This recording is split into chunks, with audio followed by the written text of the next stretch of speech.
Welcome to Badminton Unlimited, your weekly access to badminton action and beyond.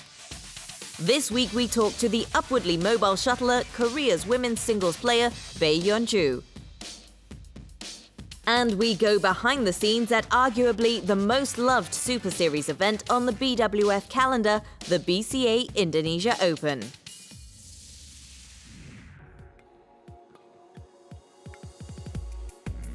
To watch Bae Yeon-ju play, you would think she was born for the sport. Quick, cunning and aggressive, with tremendous stamina, she is the model of the modern shuttler. It's hard to believe if she hadn't found badminton at an early age, she wouldn't have gone on to do something else sporty. If I hadn't started playing badminton, I really don't think I would have taken up any other sport, as I didn't think I was athletic at all. The 23-year-old was ironically discovered when running track at the age of 8. But before she could start her badminton journey, she had to convince her concerned parents. My parents didn't want me to play badminton, as I was a bit weak and frail when I was young, but I was very determined to become a badminton player, so they gave in. If they thought their daughter would not be able to handle the energy-sapping nature of the sport, then they needn't have worried. Yeon-ju excelled, winning local tournaments at a prodigious rate. She would go on to claim gold at the Korean Junior National Championships, a title that propelled her into the national setup. More success was to follow. In 2006, she took bronze at the BWF World Junior Championships and helped her nation win the mixed team event on home soil, beating out the powerful China team. It was her first international tournament. Since I performed very well at my first international tournament, everyone around me really encouraged me, and that gave me a lot of confidence. They told me that I have a very good future in women's singles. She would repeat the trick 4 years later at the biggest badminton team tournament. History has been made!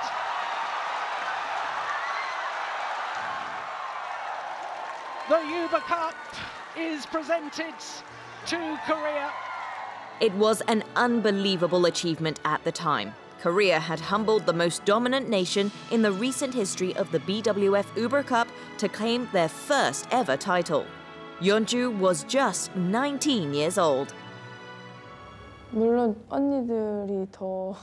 This was really because the senior players helped and pushed us along. To be perfectly honest, I really didn't believe we could go on and win the title. But we had this real sense of togetherness. The seniors really made that happen. Whilst she had enjoyed success within the team format, in terms of individual tournament achievements, Yeon-ju had been less decorated. That changed last year. At the 2013 Korea Open Grand Prix Gold, she battled past compatriot and the nation's #1 women's singles shuttler, Sung Ji-hyun, to take her first major BWF tournament title. I had won quite a few silver and bronze medals at a number of major tour events, but it wasn't until last year that I finally won gold. It was a really good feeling and I was very happy. 4 months earlier, she had given herself a genuine shot at getting to the final of the BWF World Championships. She battled her way into the semi-final, where Olympic champion Lee Xue-rae eventually ended her journey. Despite coming up short of the finishing line, she remains positive about her performance.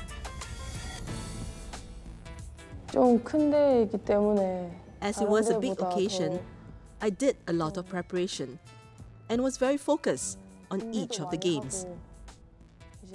So I guess that helped me to perform well in the competition. I was really delighted that I had done so well at the tournament. She continues to be ambitious.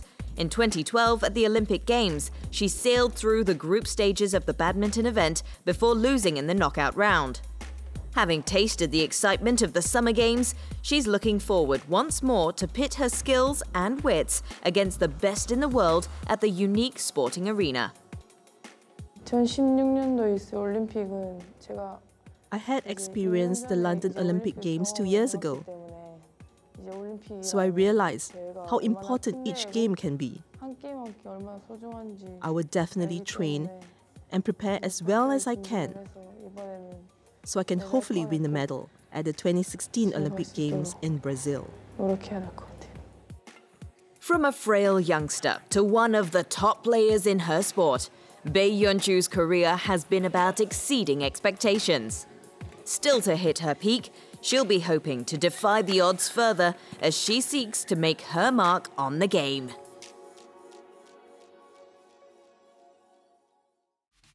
Let's test your badminton knowledge now. Name the doubles players who achieved a hat-trick of All England titles with their win at the 2014 Yonex All England Championships. Find out after the break.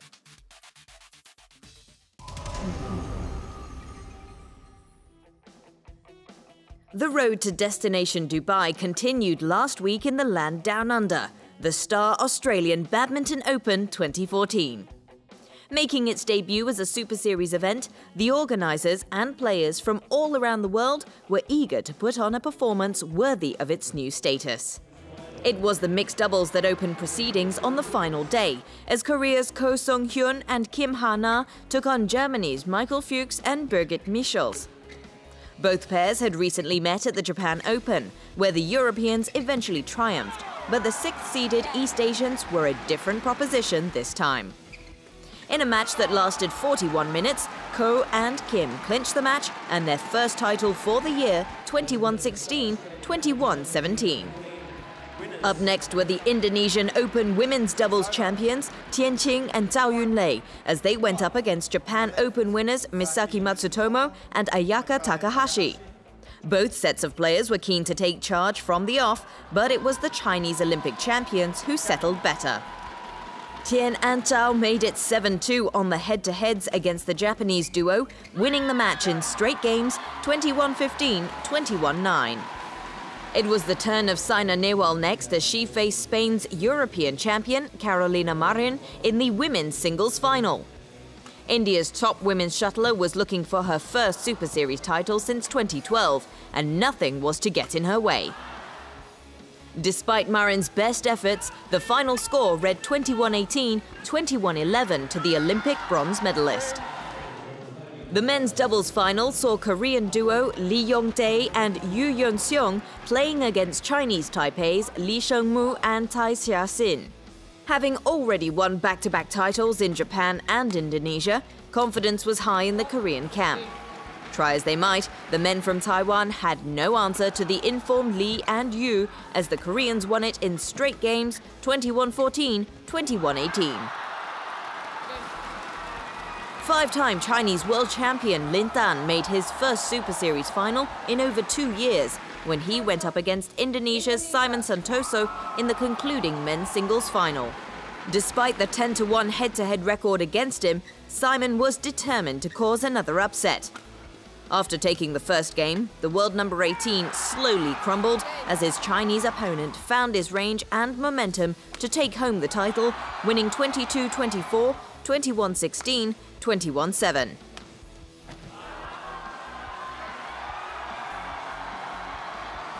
The Star Australian Open 2014 has been a great addition to the Super Series calendar. We look forward to seeing it again next year.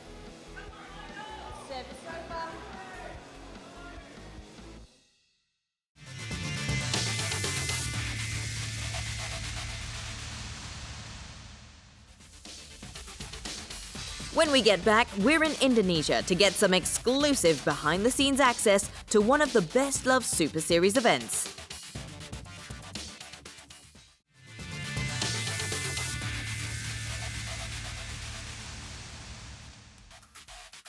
Welcome back to Badminton Unlimited. Before the break, we asked you to name the doubles players who achieved a hat-trick of All England titles with their win at the 2014 Yonex All England Championships. The answer is Tantawi Ahmad and Liliana Natsir. The Indonesian mixed doubles pair beat world number 1 duo Zhang Nan and Zhao Yunlei in straight games, winning 21-13, 21-17 at the 2014 Yonex All England Championships to claim their third consecutive All England title. It makes them the 6th mixed doubles pair to have done so in the history of the tournament. If you ask most badminton fans and players to name their favourite tournament, one name keeps coming up. My favorite badminton venue is in Indonesia Open Premier. My favorite venue is Indonesia. It's amazing how the people celebrate badminton, and it's really a lot of fun to play there. Whilst there are plenty of prestigious and historic tournaments on the BWF calendar, in terms of fun and excitement, the Indonesia Open stands out. In fact, it's official. The BWF has awarded the event the best tournament prize for 2 straight years.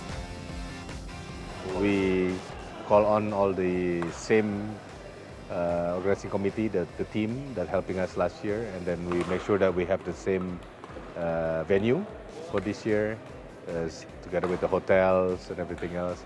And then we have created the excitement from last year, therefore that we have to kind of maintain the excitement for this year, Indonesia Open.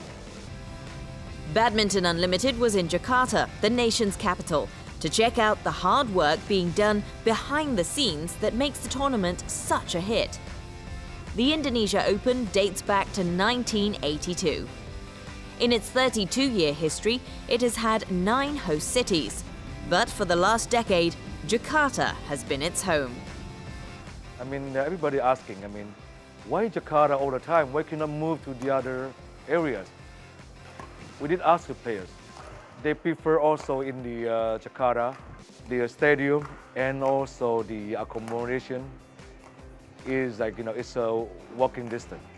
So the players feel very comfortable. And also, they know also that the organizer of the Indonesia Open know how to make it fun, and also how we treat also the players very well.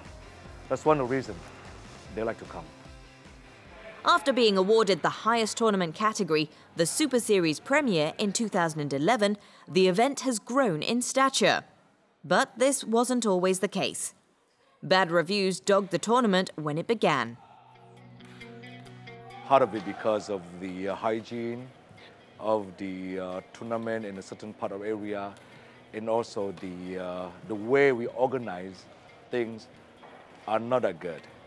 So what we did was asking the feedback from the players, not only Indonesia but also internationally, from the media, from the fans, how we have to improve. At the same time, I travel around the Super Series to see what the good aspect that we can take to apply in Indonesia. From that point, things changed a little bit. The organizing committee, led by Indonesia's Badminton Federation, PBSI, quickly got their act together and addressed the key issues. Working 6 months ahead of the tournament, the organizers ramped up operations, focusing on hospitality and entertainment. One of the country's major local banks, Bank Central Asia, or BCA, was brought in as the main sponsor for this year's edition. They were happy to contribute to what has become a national project. When we think and we got offer from the organizing committee whether BCA would like to become a main sponsor, that is a great opportunity for us that our nation have our proud, and badminton is the one that we can able to show to the world that Indonesia have a very strong on one of the sport event. The result of all the various agencies pulling together is a carnival atmosphere that has become synonymous with the Indonesia Open. The venue is filled with activities and attractions for fans and players alike. While the court action remains the focus, off it, the experience is just as engaging. If we are here at the Istora, the euphoria really hits you. We can scream and shout, and we can give our fullest support to the players. We also get opportunities to get photos with them. All players love this. Nobody is not loving it because we just want fanatic fans and we want the atmosphere and the intensity. So, yeah, in my opinion, it's the greatest place to play. While the organisers have been showered with praise, for them, it's not about personal accolades. In a country where badminton has a special place, their mission is greater. I think we very much appreciate the recognition, but definitely for organizing committee, we feel that there is so many areas that we have to improve on. At the end of the day, we are talking about how we increase popularity, not only for Indonesia, but also for around the world. The recently concluded BCA Indonesia Open 2014 was another success. Both on the court and off, its reputation continues to grow. So until we see what new attractions the tournament has for us in 2015, we have been happy to be a part of this year's experience.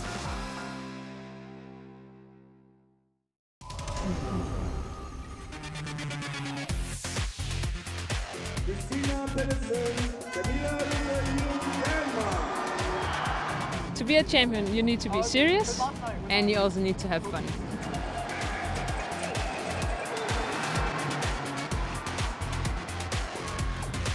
That's well played by the Danes. Oh, that is fantastic. To be a champion, you need to work on your weaknesses and your strengths as well.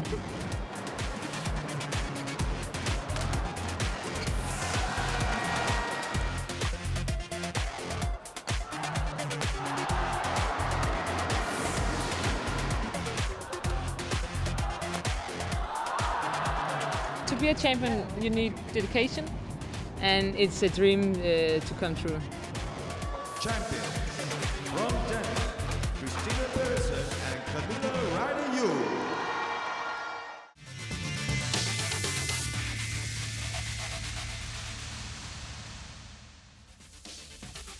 After the break, we take a look at the outstanding work being done by Cardinal-winning secondary school to inspire badminton lovers with disabilities.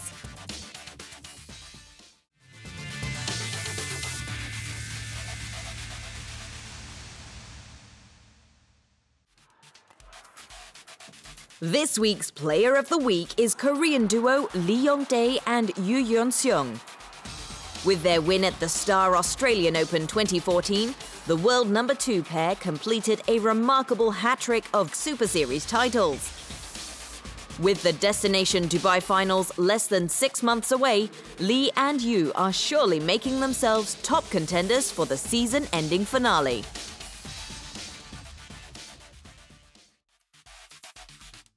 Let's take a look at the BWF World Rankings. This week, we take a look at the men's singles. There's no movement in the top 5, with Malaysian Lee Chong-wei still leading the pack. Korea's Son Wan-ho and China's Du Peng-yo traded places at 6th and 7th. Wang Zhengming stayed in 8th, while Hong Kong's Hu Yun and Denmark's Hans-Christian Vittingus moved up a place each, settling on the last 2 spots of the top 10. Don't forget the BWF rankings are updated every Thursday, so log on to www.bwfbadminton.org for the latest information.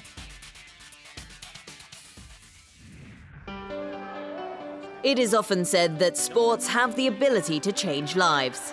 Through badminton, we have witnessed some of the most heartfelt stories in which it has played a significant role in inspiring change, uniting people, and creating hope in a way that little else can. One such story is of the Cardinal-winning secondary school. Located in Glasgow, Scotland, the school caters to children with additional learning needs. Everything we do in our school, everything we do is about taking our additional sport needs youngsters and giving them the skills so that they can be confident about being included in society. Badminton's a very, very popular sport in our school, and very quickly we identified as badminton as one of those sports that we're going to use to prepare youngsters to use their community in a very particular way. The idea of integrating badminton into the students' development was initiated by Badminton Scotland with support from Scottish Disability Sport under their school development programme. Its objective, to develop opportunities for primary and secondary pupils to participate in quality badminton activities. For Badminton Scotland, it's so important that every young person gets the opportunity to participate in the sport.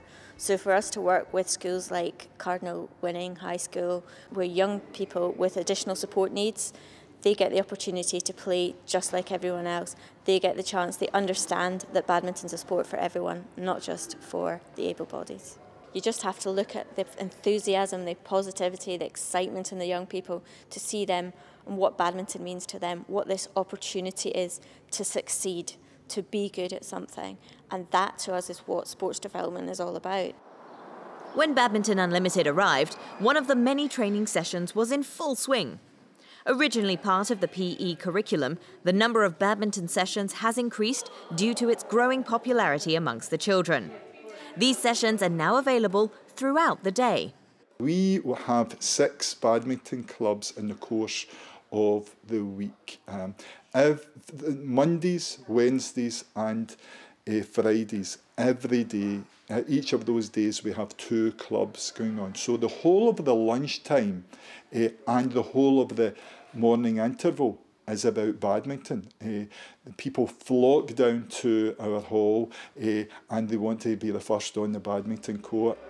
The enthusiasm of the children comes from this man, Pat Ferry. At 80 years of age, Pat's passion for the game is infectious. He not only coaches the children 3 days a week, but prepares them for the challenges in life. He constantly motivates them and ensures that each one of them enjoys every aspect of the game, both physically and mentally. I've been involved with this school since it opened, and special needs is my big interest altogether. If I don't get the kids to enjoy it, they'll be with me. So that's the whole idea of badminton. I've got to make them enjoy it. Special needs is a special place to work in because these kids are great. You should see them queuing up here in the morning and afternoon, you know. And that's it. That's the way it is with them. Great to work with them. It keeps me like healthy and not fat, and it's the excitement when like you get it down and hit the shuttle. Yeah. It keeps me fit. It keeps me like off the streets doing like drinking or drugs and stuff like that. You learn lots of skills for it. You always improve every time you play because you just get better and better. It's just really good. Whilst the children enjoy themselves, the teachers also understand the benefits badminton offers to the students. It is hoped that this initiative will break down barriers and promote inclusion of children who are often left on the sidelines. We've got a lot of the kids that they struggle with their social skills, so I think badminton open up venues or avenues for them to be forced into creating relationships with people that they might not necessarily do in normal life or in classroom situations. Self-esteem, their confidence, their social skills, everything around this area, it really develops through their badminton. Inclusion is not just about giving youngsters an opportunity. It's partly that. But inclusion is about giving youngsters skills so that they feel included. You don't give someone inclusion, they feel included. And so if they have the skills for the include. So how does badminton contribute to that? Badminton skills allows them access to community resources. My youngsters are more inclined to go to the local sports centres, join the local clubs, be confident in talking to others because they know they've got skills in this particular area. Every child should have the chance to benefit from the proven power of sport, and Cardinal Winning School's badminton programme is certainly helping to do this. Before we go, let's find out what's happening in the world of international badminton with our Badminton Unlimited calendar.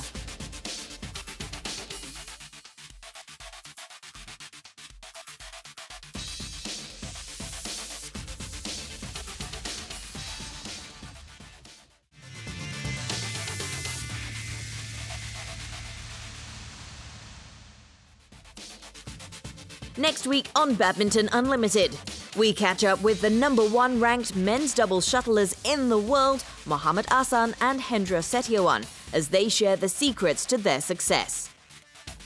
And we catch up with the history makers, Japan's Thomas Cup winners. See you next week.